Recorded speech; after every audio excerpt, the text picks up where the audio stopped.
Le Lévitique, chapitre 16. L'Éternel parla à Moïse après la mort des deux fils d'Aaron, qui moururent en se présentant devant l'Éternel. L'Éternel dit à Moïse, « Parle à ton frère Aaron, afin qu'il n'entre pas en tout temps dans le sanctuaire, au-dedans du voile, devant le propitiatoire qui est sur l'arche, de peur qu'il ne meure, car j'apparaîtrai dans la nuée sur le propitiatoire. Voici de quelle manière Aaron entrera dans le sanctuaire. Il prendra un jeune taureau pour le sacrifice d'expiation et un bélier pour l'holocauste, et il se revêtira de la tunique sacrée de lin, et il portera sur son corps des caleçons de lin. Il se ceindra d'une ceinture de lin, et il se couvrira la tête d'une tiare de lin. Ce sont les vêtements sacrés dont il se revêtira après avoir lavé son corps dans l'eau. Il recevra de l'assemblée des enfants d'Israël 2 boucs pour le sacrifice d'expiation et un bélier pour l'holocauste. Aaron offrira son taureau expiatoire, et il fera l'expiation pour lui et pour sa maison. Il prendra les 2 boucs, et il les placera devant l'Éternel à l'entrée de la tente d'assignation. Aaron jettera le sort sur les 2 boucs, un sort pour l'Éternel et un sort pour Azazel. Aaron fera approcher le bouc sur lequel est tombé le sort pour l'Éternel, et il l'offrira en sacrifice d'expiation. Et le bouc sur lequel est tombé le sort pour Azazel sera placé vivant devant l'Éternel, afin qu'il serve à faire l'expiation, et qu'il soit lâché dans le désert pour Azazel. Aaron offrira son taureau expiatoire, et il fera l'expiation pour lui et pour sa maison. Il égorgera son taureau expiatoire. Il prendra un brasier plein de charbons ardents ôtés de dessus l'autel devant l'Éternel, et de 2 poignées de parfums odoriférants en poudre. Il portera ces choses au-delà du voile. Il mettra le parfum sur le feu devant l'Éternel, afin que la nuée du parfum couvre le propitiatoire qui est sur le témoignage, et il ne mourra point. Il prendra du sang du taureau, et il fera l'aspersion avec son doigt sur le devant du propitiatoire vers l'Orient. Il fera avec son doigt 7 fois l'aspersion du sang devant le propitiatoire. Il égorgera le bouc expiatoire pour le peuple, et il en portera le sang comme au-delà du voile. Il fera avec ce sang comme il a fait avec le sang du taureau, il en fera l'aspersion sur le propitiatoire et devant le propitiatoire. C'est ainsi qu'il fera l'expiation pour le sanctuaire à cause des impuretés des enfants d'Israël et de toutes les transgressions par lesquelles ils ont péché. Il fera de même pour la tente d'assignation qui est avec eux au milieu de leurs impuretés. Il n'y aura personne dans la tente d'assignation lorsqu'il entrera pour faire l'expiation dans le sanctuaire jusqu'à ce qu'il en sorte. Il fera l'expiation pour lui et pour sa maison et pour toute l'assemblée d'Israël. En sortant, il ira vers l'autel qui est devant l'Éternel, et il fera l'expiation pour l'autel. Il prendra du sang du taureau et du bouc, et il en mettra sur les cornes de l'autel tout autour. Il fera avec son doigt 7 fois l'aspersion du sang sur l'autel. Il le purifiera et le sanctifiera à cause des impuretés des enfants d'Israël. Lorsqu'il aura achevé de faire l'expiation pour le sanctuaire, pour la tente d'assignation et pour l'autel, il fera approcher le bouc vivant. Aaron posera ses 2 mains sur la tête du bouc vivant, et il confessera sur lui toutes les iniquités des enfants d'Israël et toutes les transgressions par lesquelles ils ont péché. Il les mettra sur la tête du bouc, puis il le chassera dans le désert à l'aide d'un homme qui aura cette charge. Le bouc emportera sur lui toutes leurs iniquités dans une terre désolée. Il sera chassé dans le désert. Aaron entrera dans la tente d'assignation. Il quittera les vêtements de lin qu'il avait mis en entrant dans le sanctuaire, et il les déposera là. Il lavera son corps avec de l'eau dans un lieu saint, et reprendra ses vêtements. Puis il sortira, offrira son holocauste, et l'holocauste du peuple, et fera l'expiation pour lui et pour le peuple. Il brûlera sur l'autel la graisse de la victime expiatoire. Celui qui aura chassé le bouc pour Azazel lavera ses vêtements et lavera son corps dans l'eau. Après cela, il rentrera dans le camp. On emportera hors du camp le taureau expiatoire et le bouc expiatoire dont on a porté le sang dans le sanctuaire pour faire l'expiation, et l'on brûlera au feu leur peau, leur chair et leurs excréments. Celui qui les brûlera lavera ses vêtements et lavera son corps dans l'eau. Après cela, il rentrera dans le camp. C'est ici pour vous une loi perpétuelle. Au 7e mois, le 10e jour du mois, vous humilierez vos âmes, vous ne ferez aucun ouvrage, ni l'indigène, ni l'étranger qui séjourne au milieu de vous. Car en ce jour on fera l'expiation pour vous, afin de vous purifier. Vous serez purifiés de tous vos péchés devant l'Éternel.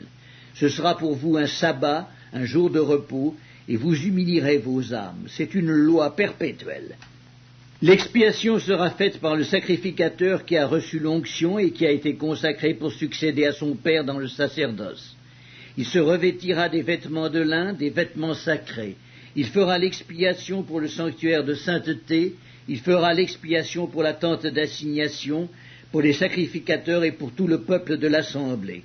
Ce sera pour vous une loi perpétuelle. Il se fera une fois chaque année l'expiation pour les enfants d'Israël à cause de leurs péchés.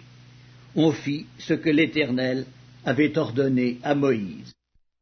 Le Lévitique, chapitre 17. L'Éternel parla à Moïse et dit, « Parle à Aaron et à ses fils et à tous les enfants d'Israël, et tu leur diras, voici ce que l'Éternel a ordonné.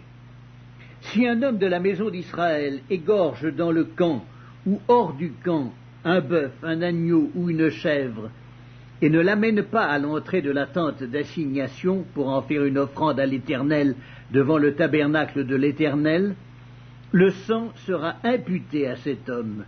Il a répandu le sang, cet homme-là sera retranché du milieu de son peuple.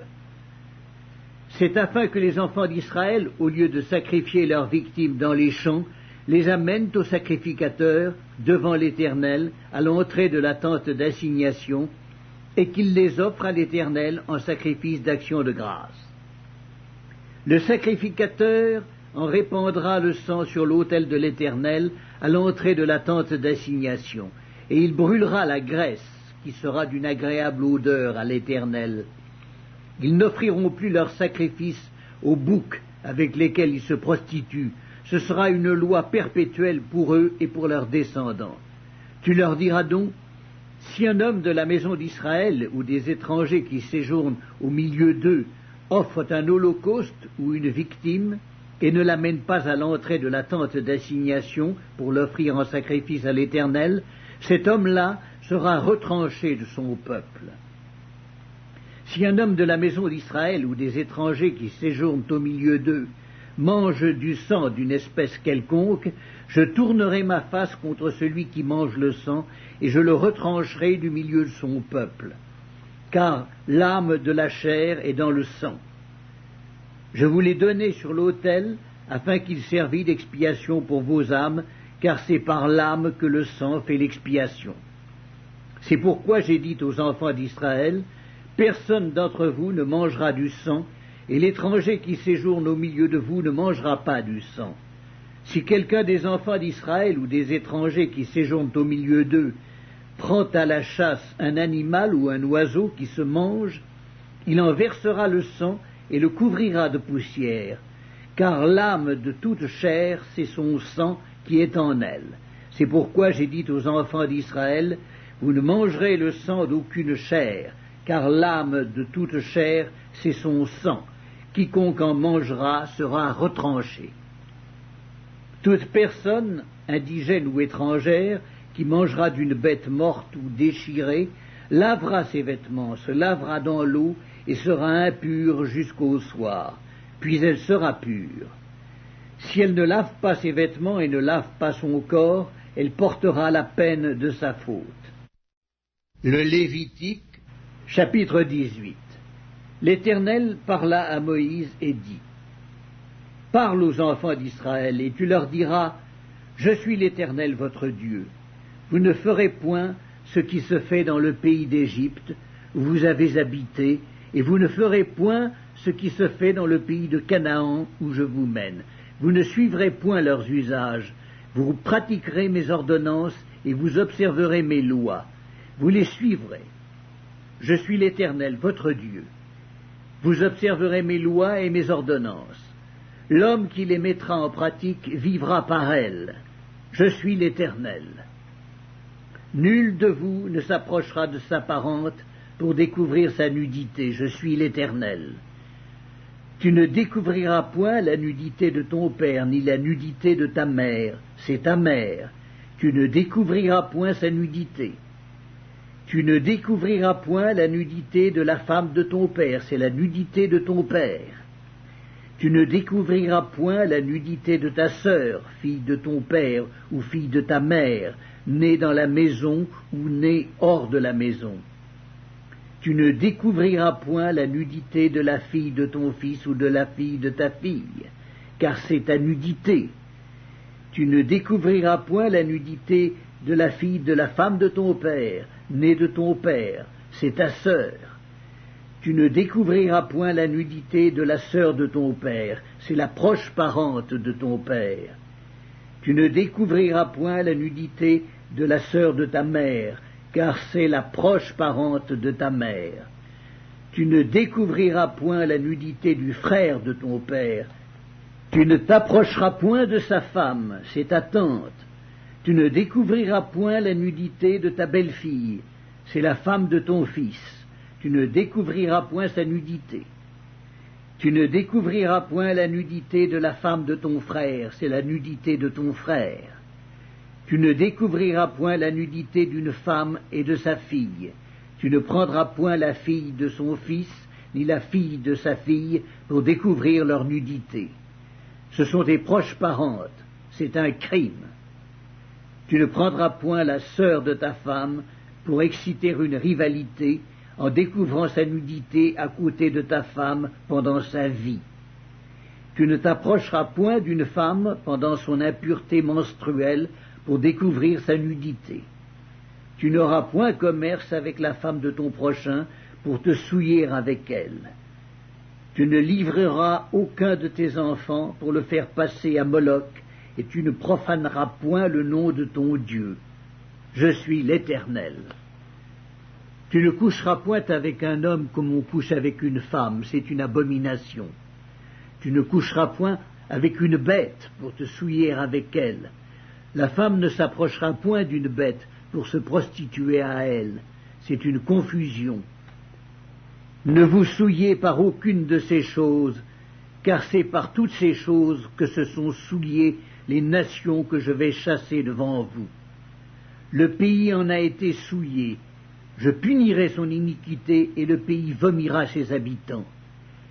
Vous observerez donc mes lois et mes ordonnances et vous ne commettrez aucune de ces abominations, ni l'indigène, ni l'étranger qui séjourne au milieu de vous. Car ce sont là toutes les abominations qu'ont commises les hommes du pays qui ont été avant vous. Et le pays en a été souillé. Prenez garde que le pays ne vous vomisse si vous le souillez, comme il aura vomi les nations qui y étaient avant vous. Car tous ceux qui commettront quelqu'une de ces abominations seront retranchés du milieu de leur peuple. Vous observerez mes commandements et vous ne pratiquerez aucun des usages abominables qui se pratiquaient avant vous. Vous ne vous en souillerez pas. Je suis l'Éternel, votre Dieu.